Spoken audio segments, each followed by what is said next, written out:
Golden State Media Concepts bring you Book Review Podcast, a haven for bookworms of all ages and the widest genres, from mystery to memoirs, romance to comedy, fantasy to sci-fi. If you love to read, this is a podcast for you. It's the Golden State Media Concepts Book Review Podcast.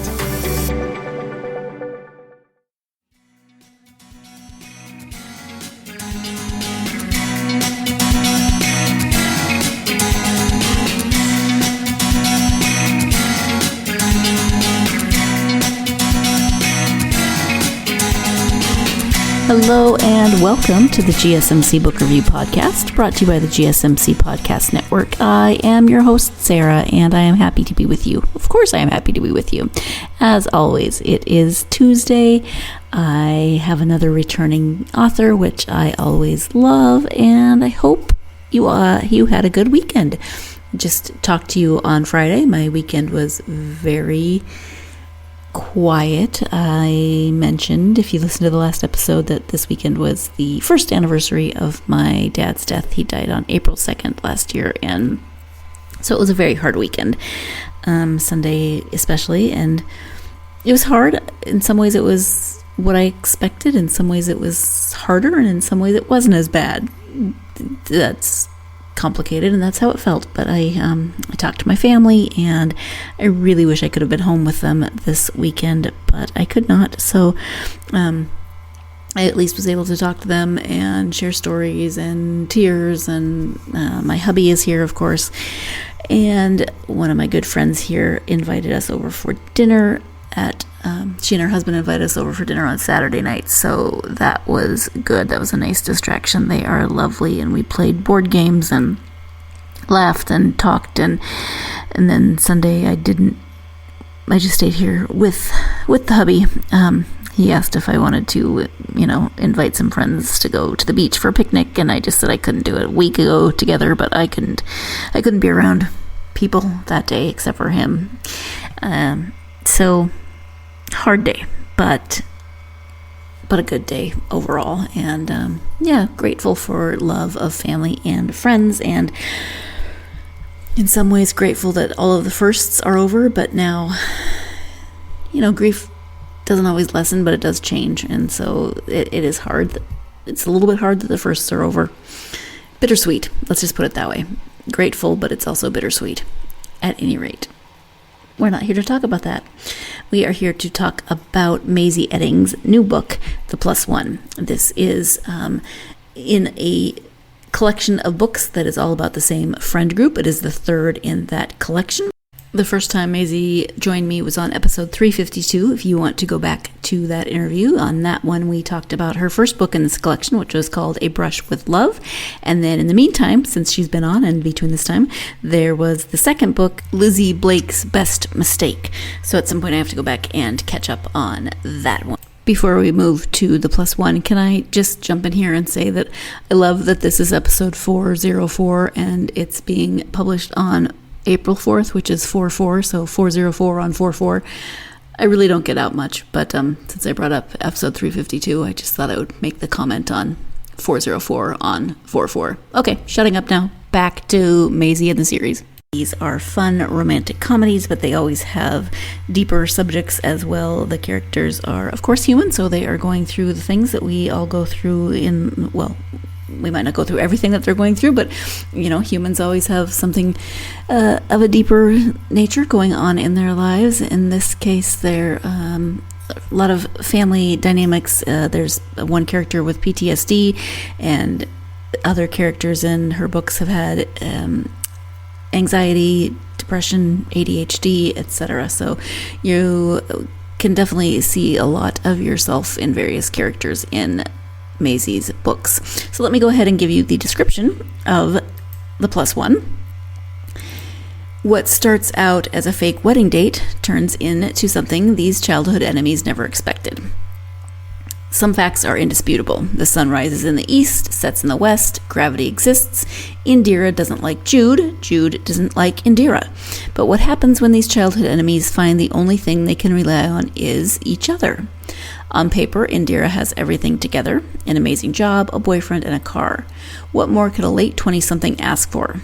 But when she walks in on her boyfriend in an amorous embrace with a stranger, that perfect on-paper image goes up in flames. Jude has nothing together. A doctor that spent the last 3 years traveling the world to treat emergencies and humanitarian crises, a quick trip home for his best friend's wedding has him struggling to readjust. Thrust into an elaborate and ridiculously drawn-out wedding event that's stressing Jude beyond belief and has Indira seeing her ex and his new girlfriend far more frequently than any human should endure, the duo strike a bargain to be each other's fake dates to this wedding from hell. The only problem is their forced proximity and fake displays of affection are starting to feel a bit real, and both are left grappling with the idea that a situation that couldn't be worse is made a little bit better with the other around. And that is the description of the plus one. We've got enemies to friends to lovers. Are they enemies? You'll have to decide on that. Jude is Indira's brother's best friend, and so they all grew up together. In a lot of ways, they have that kind of big brother, little sister relationship. I'm not saying it's healthy, but in some ways they reminded me of my brother and I, except of course that my brother and I are actually our brother and sister, and so sorry, I shouldn't even have made that comparison. But some of their interactions remind me of the way my brother and I snip at each other. That's all I was trying to say before I grossed myself out with that analogy. You know what? Let's get to the interview. Let's have Mazey talk about this book, and we'll go from there. Again, it is called The Plus One. The author is Mazey Eddings. Hi, Mazey. Welcome back to the podcast. Thank you so much for having me. I am so excited to be back on. I'm excited to have you back on, and we are going to talk about your newest book, The Plus One. But before we get to that, if you wouldn't mind sharing a little bit about yourself for people who maybe didn't hear the first interview or would like a refresher. Yeah, my name is Mazey Eddings. I am an author, dentist, stage mom to my cats Yaya and Zadie. I write romantic comedies with the goal of creating a love story for every brain. And yeah, my latest book is The Plus One. It's the third in a standalone or a series of standalones of an interconnected friend group. And and also because this will probably become relevant in our conversation, I'm neurodiverse. I have ADHD and autism. And so that really influences my characters and how I write and stuff like that. So yeah. Yeah. And I think that goes back to something that you said just a moment ago, where you write romances for every brain. Can you expand on that a little bit? Yeah, absolutely. I love the romance genre. It's been something that I've consumed very, very thoroughly throughout my life, whether it was YA romances, adult romances, romantic films and stuff like that. I always had this just immense joy and also fascination on watching how people falling in love can look so different from, story to story, media to media, and how beautiful that is. And that we can see, different people falling in love in countless different ways. But one thing I didn't, see as much of were people with mental illnesses, people with neurodiversities, people with, the invisible disabilities, also having their love stories told and having them told in a very positive way without, this traumatic undertone or, threat of death or things like that. And so I was just really inspired to write about, people with brains that have unique wiring, and how that influences how they see the world, their relationships, and how they move through it, and that they're still, endlessly worthy of love, no matter what. So, yeah. Yeah, and representation, of course, we know matters, but I appreciate that you just write them as characters. This is part of who they are. So often when we see characters in books that maybe aren't what we're expecting, they have something that they need to overcome when they don't necessarily actually have to overcome something. So I really like how you just create them as full people. This is part of who they are and how they live their life. Oh, thank you. Yeah, that has always been, at the forefront and very intentional for me is, they're not overcoming these, you don't expect somebody with asthma to overcome asthma, right? Like, it's just a part of who they are. It's something that they have to think about and how they navigate the world. And that's the same for these characters. And so I really appreciate you saying that. Yeah. And so this book, The Plus One, is the, I think, third, if I'm counting correctly. It's not a series necessarily because you can read them as standalones, but all books that all involve a group of friends. So can you give an overview of the collection, why you decided to write about a group of friends first? Well, to be honest with you, so the first book is A Brush with Love. The second one is called Lizzie Blake's Best Mistake, and this third one is The Plus One. And I guess by the time this releases, it will be out that day, which is so wild. But yeah, it was less I had, this like mastermind plan to write about this group of friends, and more that they popped into my head very, very loud, very voicey, and like, talking to each other, yelling at each other, and very demanding to have their stories told. And so in so many ways, it felt like I was just kind of a scribe for their, they kind of told me where they were taking things. But I wrote about a friend group. And in a lot of ways, it's the friend group that the ultimate friend group I would love to be a part of, where it's these very, very flawed women making some, pretty bad choices in their mid to late 20s, but still supporting each other endlessly, giving each other tough love and tough advice, but also just, endless support and love and things like that. And so I think found family is such a beautiful thing. And I was just so excited to have the opportunity to explore that with this group, through these 3 stories. Wonderful. And then can you give an overview of the story told in The Plus One?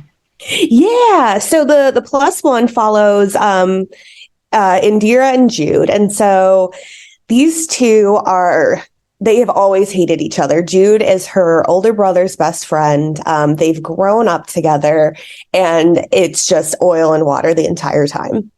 And Indira wants to spend as little time as possible around this person. But unfortunately, in a very, very bizarre and kooky situation that I'm still surprised my publisher let me get away with, Indira catches her live-in boyfriend cheating on her. And so she flees the apartment, she grabs her cat, flees the apartment, and heads to, the sanctuary of her brother's place, who lives kind of in the suburbs of Philly.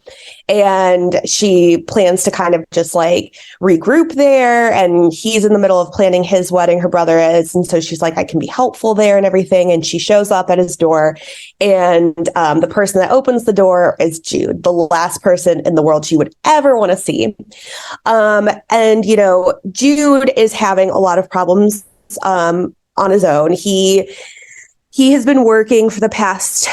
I am so sorry to interrupt, because I did just interrupt in the middle of a sentence, but the recording cut out for a few seconds, and so you missed some key information. So Mazey was just saying that Jude has been working for the past, and that's when it cuts out.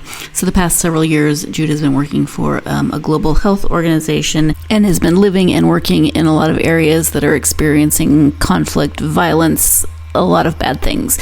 Now we'll go back to Mazey's answer. I just didn't want some of that key information to be cut out because the recording, for some reason, cut out at that point. They're experiencing humanitarian crises, natural disasters, high conflict zones, things like that. He's working as an emergency medical doctor. And so he has seen a lot of hardship and very horrible things. And he is carrying that very, very tremendously. And so he's He's not himself. He's very broken, and he's definitely suffering from PTSD. He just doesn't recognize that at the beginning of it. And so these two are forced to both stay with Indira's brother, Colin. I'm sorry, and as Colin's planning this big extravagant wedding, and so the two are both very overwhelmed. Indira because her ex is also in the wedding. Jude because the wedding is just so chaotic and over the top, and it's really overstimulating for him. And so these two, frenemies make a deal that they will be each other's kind of escape route at all of these events by fake dating. And so they undergo this fake dating scheme, and lo and behold, as what always happens when, you have a romance novel and two people start fake dating, real feelings start to surface and come up for them. And the story really revolves around these two very broken people who hide behind a lot of humor and snark, learning to be vulnerable with each other and learning to accept love as they are, even when they don't feel worthy of it. Now that you know a little bit more about the book, about Indira and Jude, let's go ahead and take our first break of this episode. When we come back, a little bit more about Indira's character arc and the fact that she is a psychiatrist and does a lot of therapy with people and is in fact in therapy herself. So stay tuned. You're listening to the GSMC Book Review Podcast, and I'll be right back. Do you want to be healthier, yet you just don't know what to do? All these shows telling you this and that, but nothing seems to work. Well, listen close. Golden State Media Concepts has got something great for you. The Health and Wellness Podcast dedicated to workout trends, healthy eating habits, diet, and everything about healthy living. Join us in our banters as we help you not just live life to the fullest, but live it to the healthiest.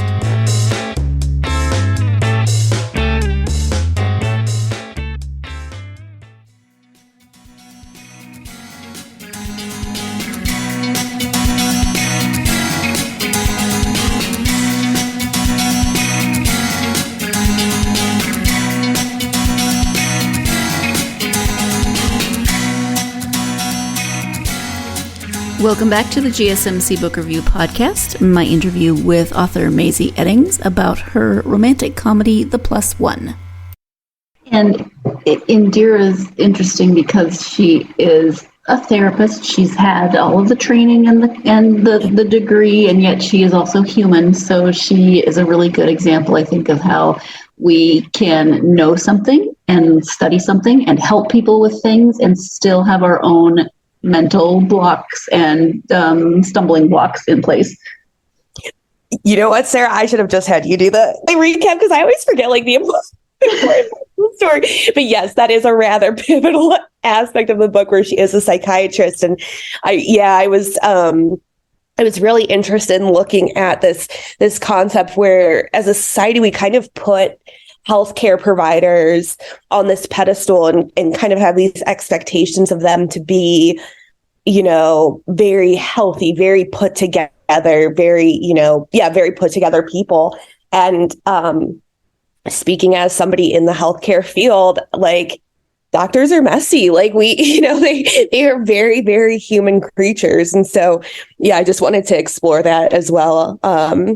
So thank you for reminding me. Well, I hear a lot of people say that the doctors and nurses and healthcare people make the worst patients, and so it's understandable that they would make the worst, or that a therapist would make the worst patient in therapy. Yep, absolutely. Yeah. And therapy is a huge component of the novel too, and kind of looking at the how uncomfortable it can be and how, radically brave you have to be to kind of undergo that and stuff. So, she's not a great patient at all. But aside from not being, let me back up because I don't want to give away the reason that she and the initial boyfriend break up, but ew. I know.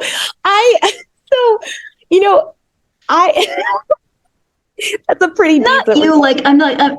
Somebody does say something about kink shaming, and I agree. I'm not kink shaming. It's just it's bizarre. I don't. That's the only noise I can make because I cannot verbalize it without giving it away. But I can't think of the same either. Yes, I'll just say that there's a very, very odd choice of food product involved in what she finds. And I have to tell you, so this book, I ended up having to completely rewrite after I turned it into my editor in like 4 weeks, right? And so I was just kind of, I think at that point when I wrote that, I was like, what's the like wildest thing I could conjure to put in there? And I was like, I'll just use that as a placeholder. And I did. And then I think I was so like burnt out from having rewritten it so quickly that I was like, you know what, let's just see. That will be next round's problem where we take that out. And here we are, the book in its final form. Has that. Yeah. And I just like, it cracks me up. And, I've said to my editor many times, like, I can't believe you let me get away with it. And she was like, it was so shocking. I couldn't remove it. Yeah. And for people who are listening, it's not anything that's going to like, well, I mean, I'm not going to say it won't trigger you, but like, it's nothing horrible. It's just so random. It's so random. That's what it is. It's just really random. It's nothing graphic. It's nothing like, it's just random. But since I did say triggering, you are very good about putting content warnings and trigger warnings at the beginning of your stories. And you didn't put this in there, so you're not too worried about people. But on a more serious note, can you talk about making sure that those warnings are in there? Did you do that? Was that a discussion with your like editor, or how did that come about? Yeah, I'm a person. So I guess to get really vulnerable on me, and like I am a person. I decided to write about PTSD in this book because it's something that I've undergone. I was abused by an ex-stepfather during my teenage years and things like that, and so it's something that I've always analyzed a lot and kind of navigated how I consume media and what I'm able to consume. And so I have always really greatly appreciated trigger warnings. Whether they're coming from fellow readers, whether they're put in the book directly. But my goal is to never make a reader uncomfortable, like surprisingly uncomfortable and trigger them. Like, I don't want to, I don't ever, my biggest fear in life is to harm somebody, And so I just asked my publisher when we first started, we were going through formatting the book for the very first one, A Brush with Love. And I was like, can I put content warnings at the beginning? And they were just like, yeah, sure, whatever. And so, it's just been something that I've been able to add to all of them. And I'm very grateful that there was never any pushback or anything like that, because I just think it makes everybody more comfortable to know going in, like, these heavier things are going to be addressed. If they're too much for you, you have no obligation to read, and so yeah.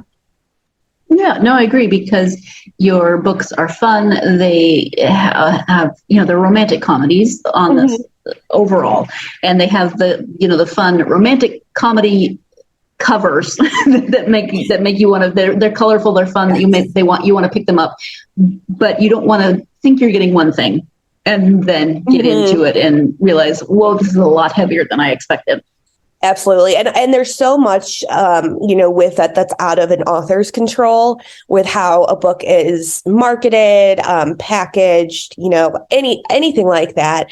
All I can control is what's inside, the pages of the book. And so, that's also a reason why I felt inclined to add that in there. Mm-hmm. Yeah, absolutely.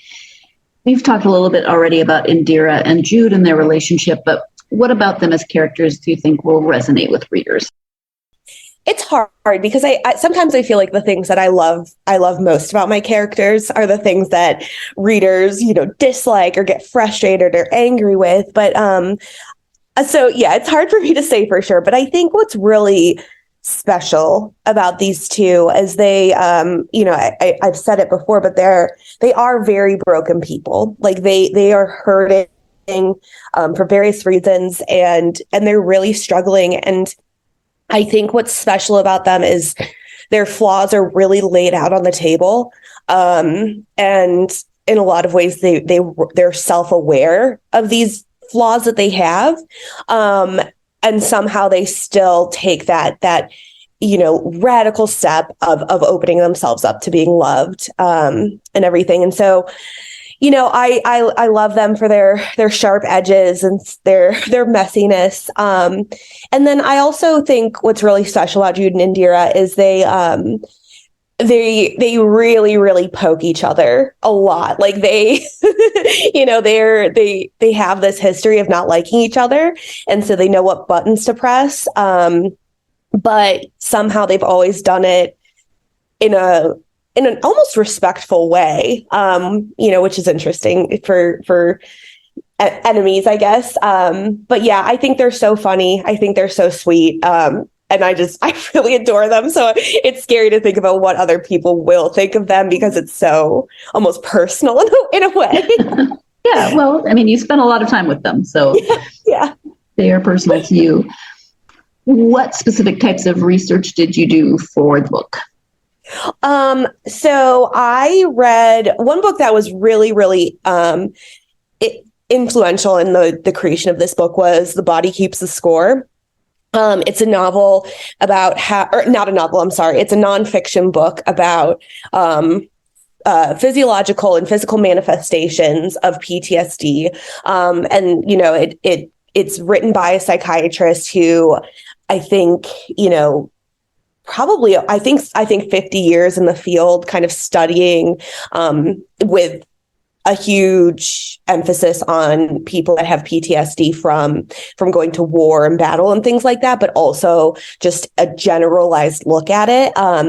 And so, yeah, that book was so important, to me personally, but also to shaping the story and kind of looking at how Jude outwardly is pretty good at hiding how hurt he is, and putting on this brave face, but internally how much he's struggling with things and how, what he's feeling isn't even just in his head. It's very physiological. It's a lack of sleep. It's taut muscles. It's, all of these different things. And so I really, really wanted to do justice to that experience. And then, on a way more fun note, I did a lot of research on weddings and how they can be made as extravagant and over the top as possible, because Indira's brother is planning this very, very extra over the top wedding. And so I was just looking for fun ways to push these characters together with these wedding events and stuff. And so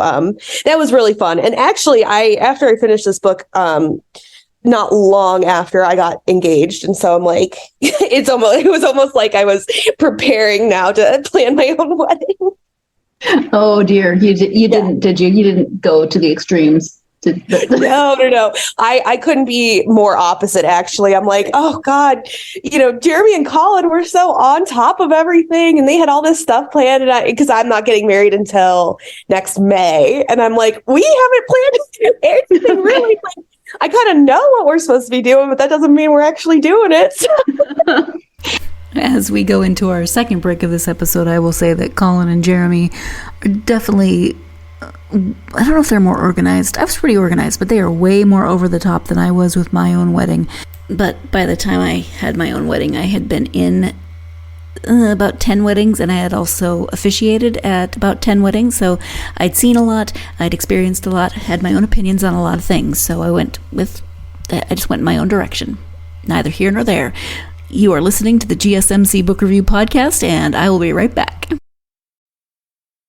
Tired of searching the vast jungle of podcasts? Now listen close and hear this out.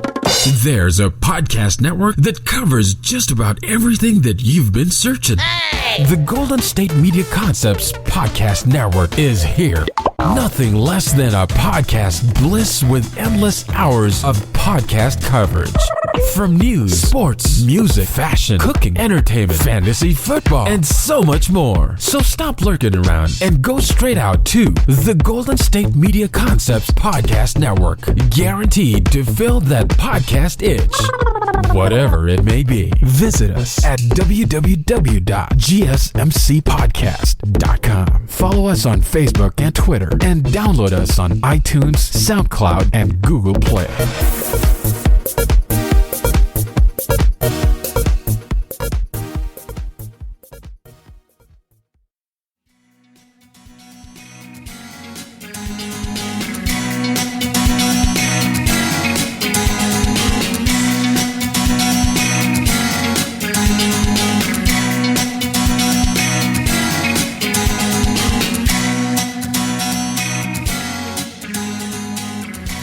Welcome back to the GSMC Book Review Podcast. Before the break, Mazey and I were speaking about characters in the book, her book, The Plus One, Colin and Jeremy, who are getting married in the story, and the kind of over-the-top nature of their wedding.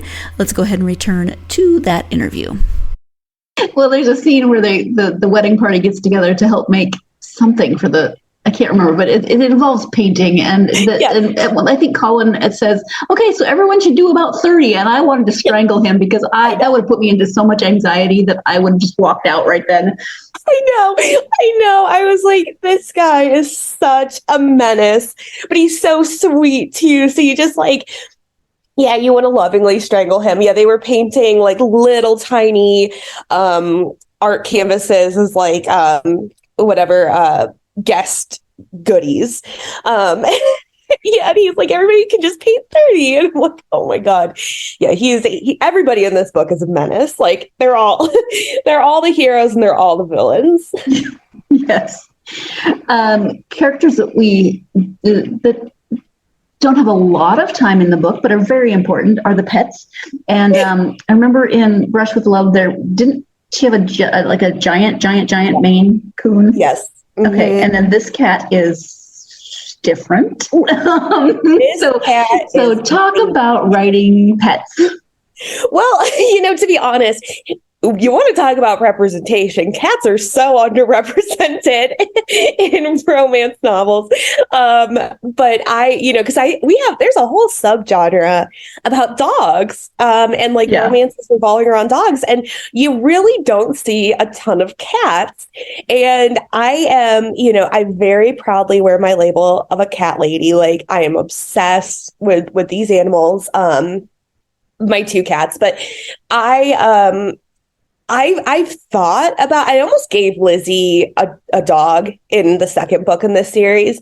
And then I was like, I literally would not, I would lose track of the dog in the story. And I would be so overwhelmed, trying to figure out how to take care of this dog that I couldn't even do it. But cats, you can go a couple days without really noticing your cat, and then all of a sudden it's all hell breaks loose and they are just destroying everything you hold near and dear to you, or so I just I wanted to bring that kind of lightness and absolute devilishness to the books. But yeah, Indira's cat is named Grammy, which I named after my Grammy. And this cat is just mangy. It's borderline feral, which is not like my Grammy, but she's a nut, and she really inserts herself at some really inopportune times. Yes. I think cats get better representation in cozy mysteries. There's also dogs in cozies, but dogs seem to be more romance. You find more dogs in romance than cats. I agree. Yeah, you're so right. But there is a huge cozy mystery cat situation because, that's interesting. We should do a deep dive on why that is. Why cats are better at solving mysteries than dogs. Yes. Yeah.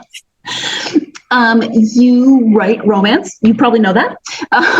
But when it comes to what I love about romance is that there's something for everyone, regardless of your level of, if you like closed door, there's those romances. If you like just very, very graphic, there's those romances. Can you talk about the spice level in your series?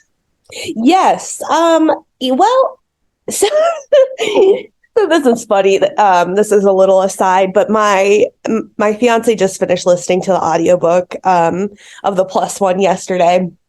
And that's a bit of a slow burn book with a lot of open door love scenes. And especially towards the ending, the last quarter of the book. And he was texting me while I was at work, and he was like, "Oh my God." He's like, "You really went for it with this one." So I guess that means it might be the steamiest of the three. But approaching that, all of my books, all of my adult titles are open door romances. But the way that I approach these love scenes and sex scenes is honestly so different for every couple. And that wasn't something that I was really anticipating when writing this series, is how different it would be. But, I think I don't know what's like an overshare, but like Harper and Dan are very like soft creatures. They're very intimate. They're very close. And so their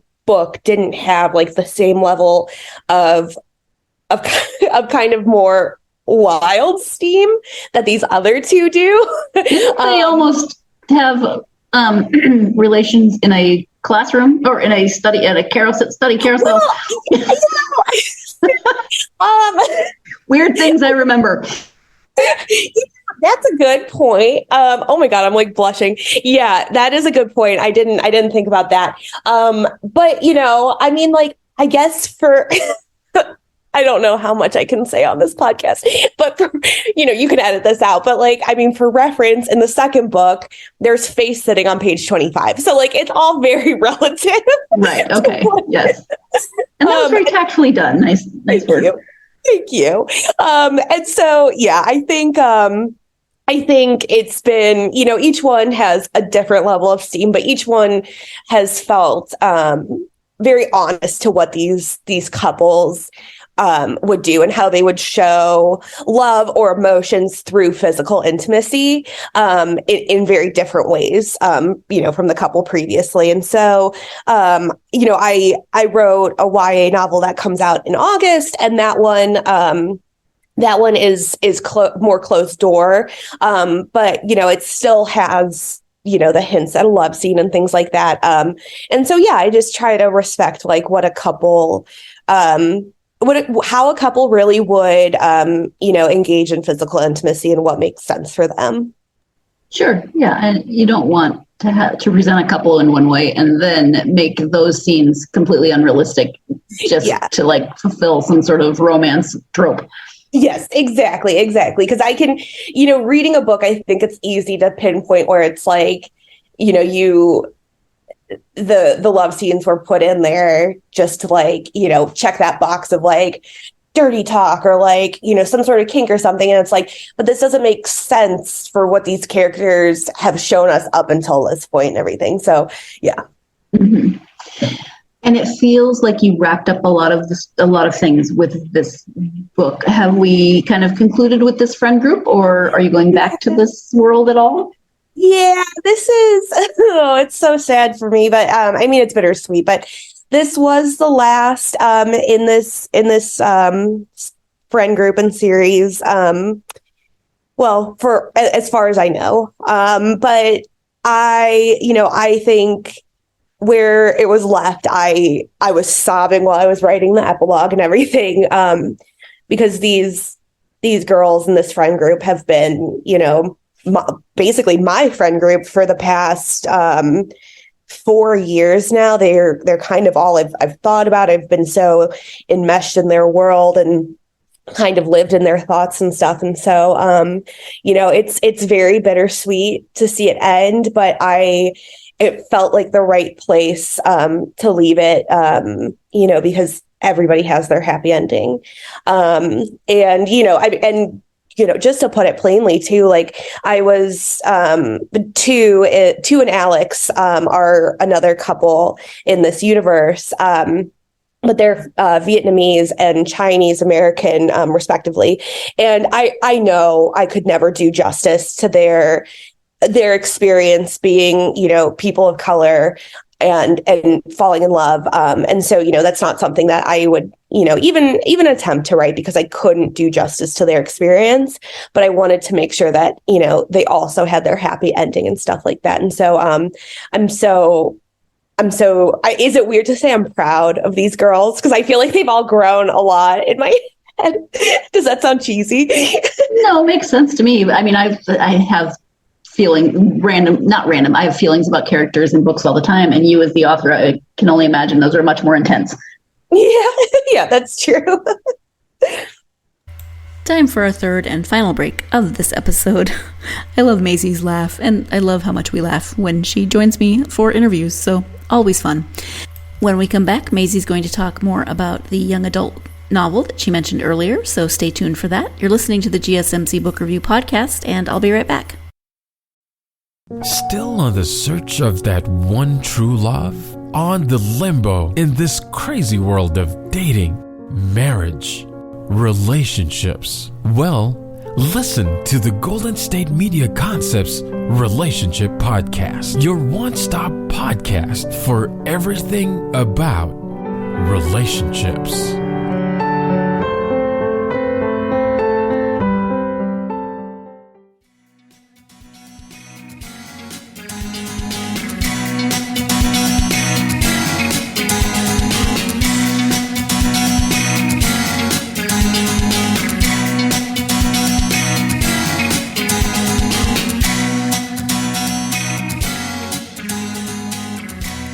Welcome back to the GSMC Book Review Podcast and the conclusion of my interview with author Mazey Eddings. You mentioned just a minute ago a young adult book. Can you talk at all about that? Yes. Yeah. So that one is called Tilly in Technicolor. And that comes out August 15th of this year. And that is also, in the vein of a rom-com, also very coming of age. And it is about Tilly, who's an 18-year-old ADHD girl. She just graduated high school, and she has been having a really hard time navigating the world with, she just recently got diagnosed with ADHD, and it's been tough for her. And so she doesn't know what she wants to do with her life. But the one thing she does know she doesn't want to do is go to college. But there's tremendous pressure placed on her to do that. And so she's spending the summer interning at her sister Mona's startup in Europe, and they will be doing basically a road trip around Europe in a lot of ways to pitch this nail polish brand and all of this stuff. And so Tilly's spending the summer over there, and the novel starts with this epic meat disaster between her and her seatmate, who's named Oliver. And Oliver is also an 18-year-old. He has autism. And unlike Tilly, he knows exactly what he wants from his life and exactly what he's going to do. He has this tremendous special interest in color theory, in Pantone and colors, and how colors express emotions, and can convey that to people.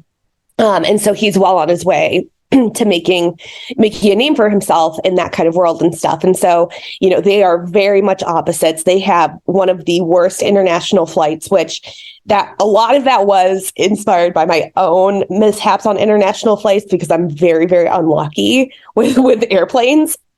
But yeah, so these two, they part ways, assuming that they never have to see each other again.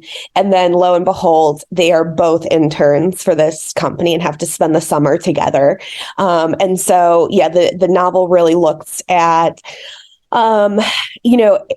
neurodivergent teenagers, just navigating how hard it is to be a teenager and thinking you know what you want or not knowing what you want, and the big messy emotions, and then falling in love on top of that. And I had such a blast writing it. It was so fun to get into the heads of, these teenagers and really look at the world through their eyes. Fun. Yeah, it sounds like a lot of fun. What have you been reading when you are reading for you and not for research? Oh gosh, it's been a while since I've had that because I've been on a pretty intense like release schedule. But some books that I've really loved, Soulmates by Susan Lee is so fun. It's such a great book. I love that one. That one came out last, it was either August or September. And her second book, The Name Drop, is what I'm reading right now. And that comes out this summer, I believe. Another one that I love is The Fiancé Farce by Alexandria Bellafleur. It's a sapphic engagement, marriage of convenience novel about a bookstore owner and kind of the heir apparent of this newspaper empire, sort of, and they have to be fake engaged and fake married for things to work out with the will, as happens in romance. And then I've also been trying to I'm trying to explore the fantasy genre more. So one book I started recently is I hope I don't botch the title here, but it's like The Grand Adventures of Amina Al Safir or something like that. Let me just pull it up to make sure. The Adventures of Amina Al Sarafi. And it's a fantasy novel, and I'm so hooked. I'm only on like the third chapter, but the way that the story is already being told is so fun and fresh and voicey. So those are some things that I've really been enjoying. Love it. Thank you. I know you have a website, so if you can share that along with any social media that people can find you on. Yes, my website is www.mazeyeddings.com, and Mazey is spelled Mazey. I am very proud of my website because I spent a lot of time just recreating it from scratch. And so, I encourage everybody to look at it. It's really nothing special, but I just put so much into it that I just need to honor that for a moment. And then on Instagram, my handle is at Mazey Eddings. And then on Twitter and TikTok, my handle is at FoxyGrandpa27, which I say this every time. I probably need to get that changed, but I know I'm never going to. So yeah, there's that. Well, we had that conversation last time you were on, and it made me laugh then. It made me laugh now. So don't change it. I know. I always forget that that's what it is because you see your name set up as, your name. But yeah, and then I'm like, oh God. Yeah. I never think about it until it's like, so you have to say it on a podcast. Yes, exactly. Until it's promo time for a book. And I'm like, oh, well, now I can't change it right now because all of these podcasts are about to come out. And then, I understand. Mazey, we've talked about a bunch of different things today. Is there anything, though, that we haven't covered that you would like to make sure you highlight? Gosh, I don't think so. Let's see. The one thing that my one little plug is to all readers, make sure that you're supporting independent bookstores and buying from indie bookstores whenever possible, because it makes such a huge difference, for the book community in general, but also supporting small businesses and, your local community and stuff. And so, that's unrelated to anything we've talked about, but I just, felt the need. No, it's important. I agree. So thank you for that. And thank you for taking the time to talk to me about The Plus One and your other books. I really appreciate it. Oh, thank you for having me on. I love chatting with you, and one day we'll just have to do a background story about all of the mishaps that we have getting these actually recorded. But we really should, because there's a lot of them. But no, I appreciate you having me on so much, and it's always such a joy to talk to you. So thank you. Thank you. If we were not already involved in other relationships and we'd ever actually met, this could be our meet cute. But I know, it really could. I was thinking about that. I was like, this would be like a really funny, especially if we did like a grumpy podcast host angle where they're like pissed that this author like can't get their stuff together? I think I had my own not getting my stuff together. So Yeah, we both have had some moments, but that's okay. Had our moments. That's right. We're not. Hey, imagine that we're not perfect. I know. Isn't that funny? Well, thank you again. Thank you. Thank you again to Mazey for joining me, for laughing with me, for being silly with me, and talking about some really great books. I really appreciate it. And we talked about the series of what felt like a comedy of errors. Both times we have had interviews, and I will just say that when we concluded this interview and I was just tidying up afterwards, I went to put my microphone away and realized that even though I had been speaking into my microphone the entire time, it was not plugged into my laptop. So if I sound different than I do, or if the quality and the sound sounds different than it does in other interviews, that is why. Maybe you didn't notice. Cool. If you did notice, that's the explanation. I'm a dork. Thank you very much. Thank you again to Mazey. Really, really appreciate her. Again, if you want to go back and listen to the first interview, it is episode 352, and we talk about A Brush with Love. That was a year ago and a lot of fun. And if you are a fan of romantic comedies with very human characters who go through a lot of experiences that you may relate to, then you should check out this collection of books. As you heard, there are currently 3 of them, and all 3 are out, so you can get to know this friend group, get to love them, and listen, yeah, if you do audiobooks. There are audiobooks, or you can read and get to know their stories and their characters. Thank you, as always, for joining me for this episode. Hope you'll join me again on Friday. We have 2 episodes this week when I will be speaking with David Bowles. We are switching gears to historical fiction, Western historical fiction. And this is actually about a family member of his in the past who was a Texas Ranger. And it's a series of books, the Westward Sagas. So we're going to be talking about the series and the newest book, Sheriff of Starr County. And that one is about his Texas Ranger ancestor. So join me for that interview. In the meantime, if you could do me a few things, as always, be greatly appreciative. I would be appreciative. It would be appreciated. I can speak. I can do this. Anyway, whatever platform you listen to the podcast on, if you could go ahead and like, follow, subscribe, whatever works on that platform. That way you'll get notified whenever there's a new episode. Also, leaving a review really helps the podcast. It helps get it out to more listeners, such as yourselves, and that is wonderful. I would be very grateful. And then also follow on social media, Facebook, Twitter, Instagram, and TikTok. I do not have as fun of a username on TikTok as Mazey does, but you can find the podcast on all of those social media platforms, and I love hearing from you, the listeners. Thank you again, as always, for tuning in. I hope you're having a great week. I hope that I just got a message from a friend of mine in Idaho, and they just got 3.5 inches of new snow in the last hour. I hope you're not in that, but if you are, hang in there.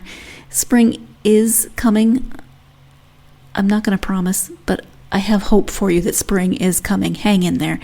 But if you are in the middle of another snowpocalypse, maybe you can just stay inside and read, because that's always my hope for you, right? I hope whatever's going on this week, you have time to get yourself lost in a good book. Hang in there, and I'll talk to you next time. You've been listening to the Golden State Media Concepts Book Review Podcast, part of the Golden State Media Concepts Podcast Network. You can find this show and others like it at www.gsmcpodcast.com. Download our podcast on iTunes, Stitcher, SoundCloud, and Google Play. Just type in GSMC to find all the shows from the Golden State Media Concepts Podcast Network, from movies to music, from sports to entertainment, and even weird news. You can also follow us on Twitter and on Facebook. Thank you, and we hope you have enjoyed today's program.